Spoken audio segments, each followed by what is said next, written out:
ਅੱਜ ਸਭ ਤੋਂ ਪਹਿਲਾਂ ਤੁਹਾਡਾ ਸਾਰਿਆਂ ਦਾ ਧੰਨਵਾਦ ਕਰਦਾ ਕਿ ਇੱਕ ਛੋਟੇ ਜਿਹੇ ਸੱਦੇ ਤੇ ਤੁਸੀਂ ਸਾਰਿਆਂ ਨੇ ਆਪਦੇ ਸਮੇਂ ਚੋਂ ਸਮਾਂ ਕੱਢ ਕੇ ਇੱਥੇ ਪਹੁੰਚੇ ਹੋ। ਜਿਹੜੇ ਮੁੱਦੇ ਤੇ ਅੱਜ ਮੈਂ ਤੁਹਾਨੂੰ ਸਾਰਿਆਂ ਨੂੰ ਬੇਨਤੀ ਕੀਤੀ ਹੈ, ਇੱਕ ਬੜਾ ਅਹਿਮ ਮੁੱਦਾ ਹੈ। ਪਿਛਲੇ ਕਈ ਦਿਨਾਂ ਤੋਂ ਵਿਸ਼ੇਸ਼ ਤੌਰ ਤੇ ਇਸ ਮੁੱਦੇ ਦੀ ਘਰ ਘਰ ਵਿੱਚ ਲੋਕਾਂ ਦੇ ਵਿੱਚ ਚਰਚਾ ਚੱਲ ਰਹੀ ਹੈ ਤੇ ਅਖਬਾਰਾਂ ਵੀ ਹਰ ਰੋਜ਼ ਜੇ ਤੁਸੀਂ ਦੇਖੋ ਤਾਂ ਇਸ ਮੁੱਦੇ ਦੀ ਕੋਈ ਨਾ ਕੋਈ ਖਬਰ ਹਮੇਸ਼ਾ ਵੱਡੀ ਸੁਰਖੀ ਬਣੀ ਹੁੰਦੀ। ਸ਼ਰਾਬ ਦਾ ਮਾਲੀਆ ਜਿਹੜਾ ਸਟੇਟ ਨੂੰ ਇਕੱਠਾ ਹੁੰਦਾ, ਜਦੋਂ ਦਾ GST ਦਾ ਰਜੀਮ ਲਾਗੂ ਹੋਇਆ, ਸੂਬਿਆਂ ਕੋਲੇ ਸ਼ਰਾਬ ਤੇ ਮਾਈਨਿੰਗ ਤੋਂ ਇਲਾਵਾ ਬਾਕੀ ਸਾਰਾ ਕੁਝ GST 'ਚ ਚਲਾ ਗਿਆ ਤੇ ਇਹ ਦੋ ਵਸੀਲੇ ਆਪਦੇ ਰਹਿ ਗਏ ਜਿਹਦੇ ਚੋਂ ਆਪਦੀ ਆਮਦਨ ਵਧਾ ਕੇ ਜੋ ਲੋਕਾਂ ਨਾਲ ਵਾਅਦੇ ਕੀਤੇ ਸੀ ਲੋਕਾਂ ਦੀ ਸੁੱਖ ਸਹੂਲਤ ਵਾਸਤੇ, ਵੈਲਫੇਅਰ ਸਟੇਟ ਹੋਣ ਦੇ ਨਾਤੇ ਲੋਕਾਂ ਦੀਆਂ ਜਿਹੜੀਆਂ ਲੋਕਾਂ ਨੂੰ ਸਹੂਲਤਾਂ ਦੇਣੀਆਂ ਸੀ ਇਹਦੇ ਵਿੱਚੋਂ ਮਾਲੀਆ ਇਕੱਠਾ ਕੀਤਾ ਜਾ ਸਕੇ। ਪਰ ਅੱਜ ਮੈਂ ਤੁਹਾਡੇ ਰਾਹੀਂ ਜਿਹੜੀ ਪਿਛਲੇ 3 ਸਾਲਾਂ 'ਚ ਸਿਆਸੀ ਸਰਪ੍ਰਸਤੀ ਹੇਠ ਜੋ ਲੋਕਾਂ ਦੇ ਖਜ਼ਾਨੇ ਦੀ ਲੁੱਟ ਹੋਈ ਹੈ, ਜਿਹਦੀ ਮਿਸਾਲ ਤੁਹਾਨੂੰ ਸ਼ਾਇਦ ਹਿੰਦੁਸਤਾਨ ਦੇ ਕਿਸੇ ਸੂਬੇ ਵਿੱਚ ਵੇਖਣ ਨੂੰ ਨਾ ਮਿਲੇ, ਅੱਜ ਮੈਂ ਉਹਦਾ ਚਿੱਠਾ ਤੁਹਾਡੇ ਸਾਹਮਣੇ ਰੱਖਣਾ ਚਾਹੁੰਦਾ ਤਾਂ ਕਿ ਤੁਹਾਡੇ ਰਾਹੀਂ ਇਹ ਲੋਕਾਂ ਤੱਕ ਪਹੁੰਚ ਸਕੇ ਤੇ ਲੋਕਾਂ ਨੂੰ ਪਤਾ ਲੱਗੇ ਕਿ ਜਿਹੜਾ ਲੋਕਾਂ ਦਾ ਖਜ਼ਾਨਾ ਹੈ ਅੱਜ ਚੰਦ ਲੋਕਾਂ ਦੀਆਂ ਜੇਬਾਂ ਦੇ ਵਿੱਚ ਕਿਵੇਂ ਪੈ ਰਿਹਾ। ਚਾਹੇ ਸ਼ਰਾਬ ਦੀ ਸਮਗਲਿੰਗ ਦੀ ਗੱਲ ਕਰ ਲਈਏ, ਚਾਹੇ 2 ਨੰਬਰ ਦੇ ਵਿੱਚ ਜਿਹੜੀਆਂ ਡਿਸਟਿਲਰੀਆਂ ਅੱਜ ਕਿਸੇ ਕੋਲਡ ਸਟੋਰੇਜ ਦੇ ਵਿੱਚ, ਕਿਸੇ ਸ਼ੈਲਰ ਦੇ ਵਿੱਚ, ਕਿਸੇ ਦੇ ਘਰ ਦੇ ਵਿੱਚ ਚਲਾ ਕੇ ਜਾਂ ਗੁਆਂਢੀ ਸੂਬਿਆਂ ਤੋਂ ਜਿਹੜੀ ਸਮਗਲਿੰਗ ਕਰਕੇ ਸ਼ਰਾਬ ਦੀ ਪੰਜਾਬ ਵਿੱਚ ਵੇਚੀ ਜਾ ਰਹੀ ਹੈ, ਇਹ ਪੰਜਾਬ ਦੇ ਖਜ਼ਾਨੇ ਨੂੰ ਇੱਕ ਵੱਡੀ ਢਾਲ ਆ ਰਹੀ ਹੈ ਤੇ ਪੰਜਾਬ ਦਾ ਖਜ਼ਾਨਾ ਜਿਹੜਾ ਹਰ ਸਾਲ ਰੈਵਨਿਊ ਵਧਣਾ ਚਾਹੀਦਾ ਉਹ ਘਟਦਾ ਤੁਰਿਆ ਜਾ ਰਿਹਾ। ਰੌਲਾ ਤਾਂ ਇਹਨਾਂ ਦੀ ਲੁੱਟ ਦਾ ਪਹਿਲੇ ਸਾਲ ਹੀ ਪੈਣ ਲੱਗ ਗਿਆ ਸੀ। ਚਰਚੇ ਬੜੇ ਸੀ ਕਿ ਕਾਂਗਰਸੀ ਜਿਹੜੇ ਬਣੇ ਆ 10 ਸਾਲਾਂ ਬਾਅਦ ਸੱਤਾ 'ਚ ਆਏ ਹੈ ਤੇ ਐ ਭੁੱਖਿਆਂ ਵਾਂਗੂ ਖਜ਼ਾਨੇ ਨੂੰ ਪਏ ਆ, ਪੈਸੇ ਨੂੰ ਪਏ ਆ, ਚਾਹੇ ਉਹ ਕਿਸੇ ਤਰ੍ਹਾਂ ਦੀ ਵੀ ਲੁੱਟ ਹੋਵੇ।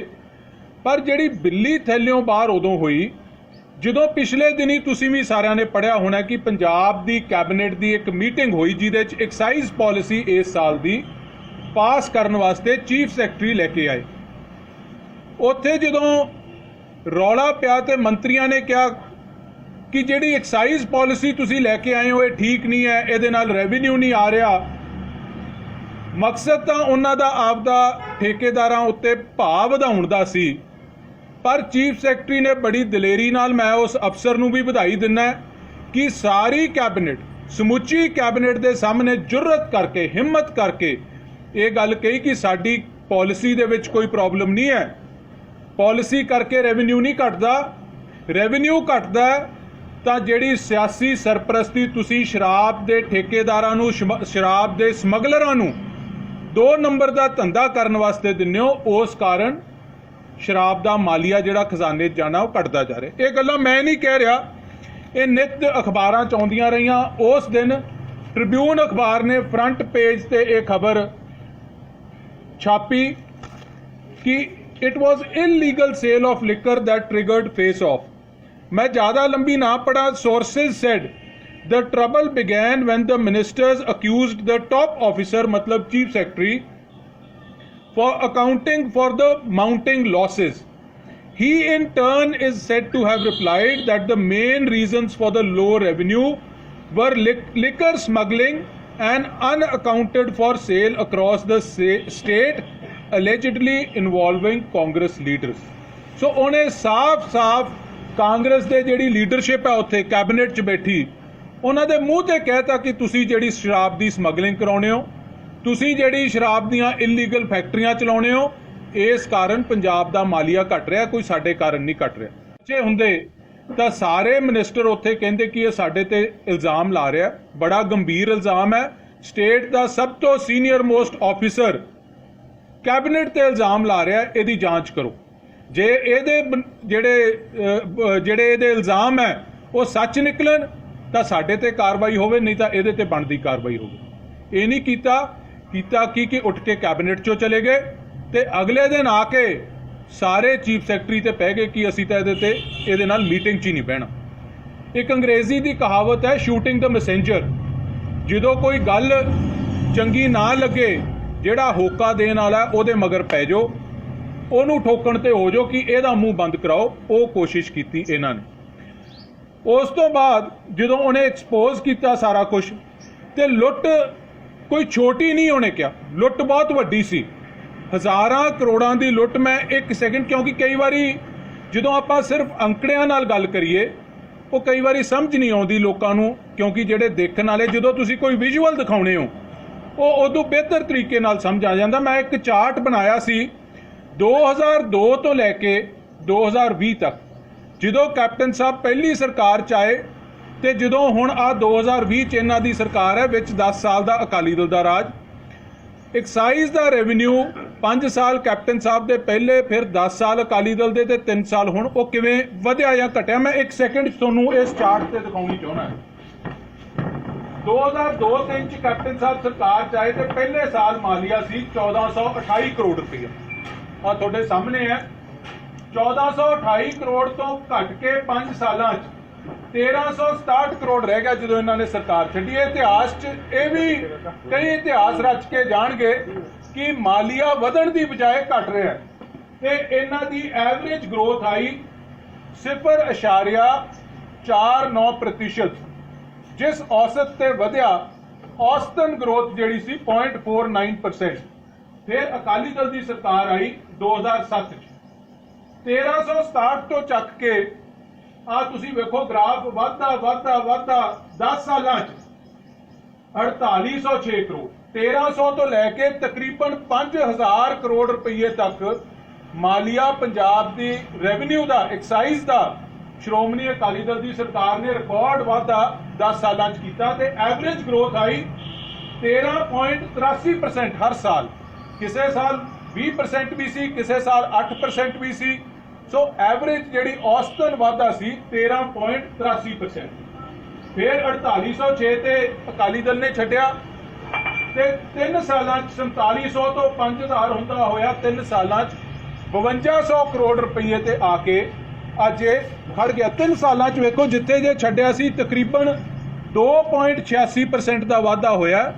ਤੇ ਜੇ ਮੈਂ ਤੁਹਾਨੂੰ ਸਿਰਫ ਇੱਕ ਫਿਗਰ ਸੁਪਰ ਇੰਪੋਜ਼ ਕਰਨੀ ਚਾਹਣਾ, ਜੇ 3 ਸਾਲਾਂ ਚ ਵੀ ਵਾਧਾ 13.83% ਤੇ ਹੁੰਦਾ ਰਹਿੰਦਾ ਜਿਵੇਂ ਅਕਾਲੀ ਦਲ ਦੀ ਸਰਕਾਰ ਦੌਰਾਨ ਹੋਇਆ ਸੀ, ਤੇ ਅੱਜ ਪੰਜਾਬ ਦਾ ਮਾਲੀਆ 7702 ਕਰੋੜ ਰੁਪਈਆ ਹੋਣਾ ਚਾਹੀਦਾ ਸੀ ਐਕਸਾਈਜ਼ ਤੋਂ, ਜਿਹੜਾ ਕਿ ਇਦੋਂ 2500 ਕਰੋੜ ਰੁਪਈਆ ਉੱਪਰ ਹੈ।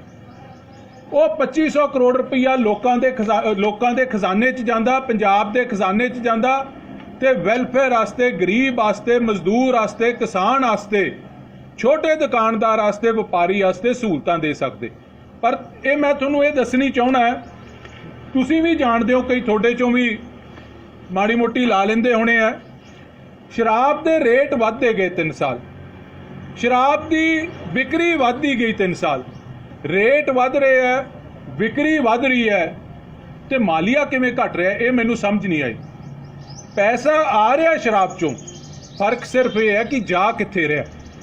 ਹੁਣ 2 ਥਾਵਾਂ ਤੇ ਹੈ ਜਿੱਥੇ ਜਾ ਸਕਦਾ, ਜੇ ਤਾਂ ਇਮਾਨਦਾਰੀ ਨਾਲ ਕੰਮ ਕਰੋ, ਸਟੇਟ ਨੂੰ, ਸੂਬੇ ਨੂੰ ਅੱਗੇ ਰੱਖ ਕੇ ਕੰਮ ਕਰੋ, ਫਿਰ ਤਾਂ ਜਾਊਗਾ ਸਰਕਾਰ ਦੇ ਖਜ਼ਾਨੇ 'ਚ। ਜਿਵੇਂ ਆ ਗਿਆ 1300 ਤੋਂ ਲੈ ਕੇ 4800 ਤੱਕ।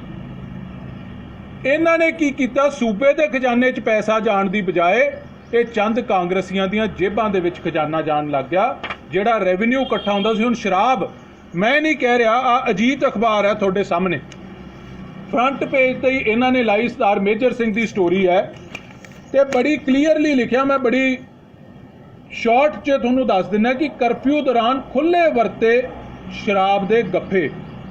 ਇਹਨਾਂ ਨੇ ਲਿਖਿਆ ਕਿ 2000 ਕਰੋੜ ਰੁਪਏ ਦੀ ਸ਼ਰਾਬ ਇਹਨਾਂ 45 ਦਿਨਾਂ 'ਚ ਨਜਾਇਜ਼ ਪੰਜਾਬ 'ਚ ਵਿਕੀ ਹੈ। ਨਜਾਇਜ਼ ਸ਼ਰਾਬ 2000 ਕਰੋੜ ਦੀ, ਸਿੱਧਾ ਪੰਜਾਬ ਦੇ ਖਜ਼ਾਨੇ ਨੂੰ 2000 ਕਰੋੜ ਦਾ ਚੂਨਾ ਇਹਨਾਂ ਨੇ ਆ 45 ਦਿਨਾਂ 'ਚ ਲਾਤਾ।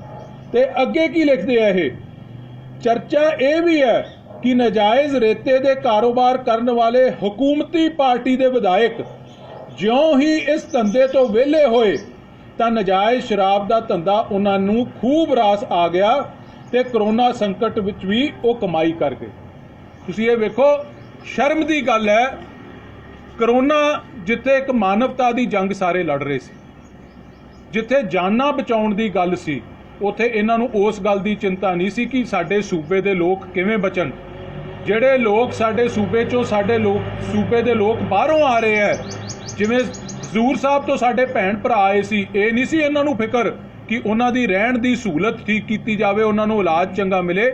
ਇਹ ਆਪਦੇ ਪੈਸੇ ਕਮਾਉਣ ਤੇ ਲੱਗੇ ਸੀ। ਆ ਵੀ ਟ੍ਰਿਬਿਊਨ ਦੀ ਮੈਂ ਇੱਕ ਹੋਰ ਤੁਹਾਨੂੰ ਖਬਰ ਦਿਖਾ ਦਿਆਂ ਫਰੰਟ ਪੇਜ ਤੇ। ਨਜਾਇਜ਼ ਸ਼ਰਾਬ ਦੀ ਫੈਕਟਰੀ ਖਡੂਰ ਲੁਧਿਆਣਾ ਤੇ ਬਣਾਉਂਦੇ ਕੀ ਸੀ, 250 ਰੁਪਏ ਦੀ ਸ਼ਰਾਬ ਭਰ ਕੇ ਤੇ 11,000 ਦੀ ਜੌਨੀ ਵਾਕਰ ਦੀ ਬਲੈਕ ਲੇਵਲ ਦੀ ਵੇਚਦੇ ਸੀ। ਆ ਮੈਂ ਨਹੀਂ ਕਹਿ ਰਿਹਾ, ਇਹ ਵੀ ਅਖਬਾਰ ਕਹਿ ਰਿਹਾ। ਆ ਵੇਖੋ, the bottle costing more than 11,000 could very well be filled with a cheap spirit sold for rupees 250। 250 ਰੁਪਏ ਦੀ ਵਿੱਚ ਪਾ ਕੇ ਤੇ 11,000 ਦੀ ਵੇਚ ਰਹੇ ਸੀ। ਇਹ ਕਾਂਗਰਸੀਆਂ ਦੇ ਹਾਲ ਹੈ। ਤੁਸੀਂ ਵੇਖੋ, ਜਦੋਂ ਵੀ ਪੰਜਾਬ ਦੇ ਖਜ਼ਾਨੇ ਦੀ ਲੁੱਟ ਹੋਈ ਹੈ ਤਾਂ ਹਮੇਸ਼ਾ ਨਾ ਅਹਿਮਦ ਸ਼ਾਹ ਅਬਦਾਲੀ ਦਾ ਸਭ ਤੋਂ ਪਹਿਲਾਂ ਚੇਤੇ ਆਉਂਦਾ। ਪਰ ਆ ਜਿਹੜੇ ਚਿੱਟੀਆਂ ਪੱਗਾਂ ਵਾਲੇ ਅਬਦਾਲੀ ਪੰਜਾਬ ਨੂੰ ਲੱਗੇ ਹੈ, ਇਹਨਾਂ ਨੇ ਅਹਿਮਦ ਸ਼ਾਹ ਅਬਦਾਲੀ ਨੂੰ ਵੀ ਭੁਲਾਤਾ। ਤੇ ਆਉਣ ਵਾਲੇ ਇਤਿਹਾਸ 'ਚ ਜਦੋਂ ਕਿਤੇ ਪੰਜਾਬ ਦੇ ਲੁੱਟ ਦੀ ਗੱਲ ਆਇਆ ਕਰੂਗੀ, ਇਹਨਾਂ ਅਬਦਾਲੀਆਂ ਦੀ ਗੱਲ ਪਹਿਲਾਂ ਹੋਇਆ ਕਰੂਗੀ ਤੇ ਅਹਿਮਦ ਸ਼ਾਹ ਅਬਦਾਲੀ ਦੀ ਗੱਲ ਮਗਰੋਂ ਹੋਇਆ ਕਰੂਗੀ। ਹੁਣ ਲੁੱਟ ਕਿੰਨੇ ਦੀ ਹੈ? 2000 ਕਰੋੜ ਦੀ ਤਾਂ ਮੈਂ ਤੁਹਾਡੇ ਸਾਹਮਣੇ ਅਖਬਾਰ 'ਚੋਂ ਹੀ ਪੜ੍ਹਤਾ ਕਿ ਨਜਾਇਜ਼ ਵਿਕੀ ਸ਼ਰਾਬ। ਆ ਤਕਰੀਬਨ 3000 ਕਰੋੜ ਦੀ ਇੱਥੇ ਠੱਗੀ ਵੱਜ ਗਈ। 927 ਕਰੋੜ ਅੱਜ ਹੀ ਟ੍ਰਿਬਿਊਨ ਨੇ ਲਿਖ ਲਿਆ ਪਿਛਲੇ ਸਾਲ ਠੱਗੀ ਵੱਜ ਗਈ। ਤਕਰੀਬਨ 5600 ਕਰੋੜ ਰੁਪਏ ਦੀ ਐਕਸਾਈਜ਼ ਦੀ ਚੋਰੀ, ਪੰਜਾਬ ਦੇ ਖਜ਼ਾਨੇ ਦੀ ਲੁੱਟ ਪਿਛਲੇ 3 ਸਾਲਾਂ 'ਚ ਇਹਨਾਂ ਚਿੱਟੀਆਂ ਪੱਗਾਂ ਵਾਲੇ ਅਬਦਾਲੀਆਂ ਨੇ ਕੀਤੀ ਹੈ। ਤੇ ਅਸੀਂ ਮੰਗ ਕਰਦੇ ਹਾਂ, ਸ਼੍ਰੋਮਣੀ ਅਕਾਲੀ ਦਲ ਇਹ ਮੰਗ ਕਰਦਾ ਹੈ ਕਿ ਇਹਦੀ CBI ਤੋਂ, ED ਤੋਂ ਜਾਂ ਹਾਈ ਕੋਰਟ ਦੇ ਕਿਸੇ ਸਿਟਿੰਗ ਜੱਜ ਸਾਹਿਬ ਤੋਂ ਇਨਕੁਆਇਰੀ ਕਰਾਈ ਜਾਵੇ ਤੇ ਸੱਚ ਦਾ ਸੱਚ ਸਾਹਮਣੇ ਆਵੇ, ਦੁੱਧ ਦਾ ਦੁੱਧ ਹੋਵੇ, ਪਾਣੀ ਦਾ ਪਾਣੀ ਹੋਵੇ। ਤੇ ਜਿਨ੍ਹਾਂ ਨੇ ਪੰਜਾਬ ਦੇ ਖਜ਼ਾਨੇ ਦੀ ਐਡੀ ਵੱਡੀ ਲੁੱਟ ਕੀਤੀ ਹੈ, ਕੱਲੀ ਖਜ਼ਾਨੇ ਦੀ ਲੁੱਟ ਨਹੀਂ, ਲੋਕਾਂ ਦੀਆਂ ਜਾਨਾਂ ਨੂੰ ਵੀ ਖਤਰੇ 'ਚ ਪਾਇਆ। ਆਪ ਗੰਦੀ ਸ਼ਰਾਬ ਬਣਾ ਕੇ ਲੋਕਾਂ ਨੂੰ ਪਿਆਉਂਦੇ ਰਹੇ ਹੈ। ਇਹ ਪਤਾ ਨਹੀਂ ਇਹ ਕਿਹੜਾ ਐਕਸਪਰਟ ਇੱਥੇ ਫੈਕਟਰੀਆਂ 'ਚ ਟ੍ਰੇਨਿੰਗ ਲੈ ਕੇ ਆਏ ਹੈ। ਮਾਲੀਏ ਦੀ ਲੁੱਟ ਵੀ ਹੋਈ, 5600 ਕਰੋੜ ਰੁਪਈਆ ਇਹਨਾਂ ਨੇ ਪਿਛਲੇ 3 ਸਾਲਾਂ 'ਚ ਲੁੱਟਿਆ। ਅੱਜ ਕਾਂਗਰਸ ਦੇ ਮੰਤਰੀ ਵੀ ਕਈ ਮੰਗ ਕਰ ਰਹੇ ਹੈ। ਤੇ ਜਿਹੜੇ ਠੇਕੇਦਾਰਾਂ ਨੂੰ ਇਹ ਕਹਿੰਦੇ ਘਾਟਾ ਪਿਆ 45 ਦਿਨਾਂ 'ਚ, ਉਹ ਤਾਂ ਤੁਹਾਡੇ ਸਾਹਮਣੇ ਆ ਗਿਆ ਕਿ ਘਾਟਾ ਕਿੰਨਾ ਕੁ ਪਿਆ। ਉਹਦੇ ਪਿੱਛੇ ਕਮੇਟੀ ਬਿਠਾਤੀ ਤੇ ਜਿਹੜੀ ਆ 5000 ਕਰੋੜ ਰੁਪਏ ਤੋਂ ਉੱਪਰ ਦੀ ਲੁੱਟ ਹੋਈ ਹੈ, ਇਹਦੀ ਕੋਈ ਜਾਂਚ ਨਹੀਂ ਇਹ ਸਰਕਾਰ ਕਰਾ ਰਹੀ।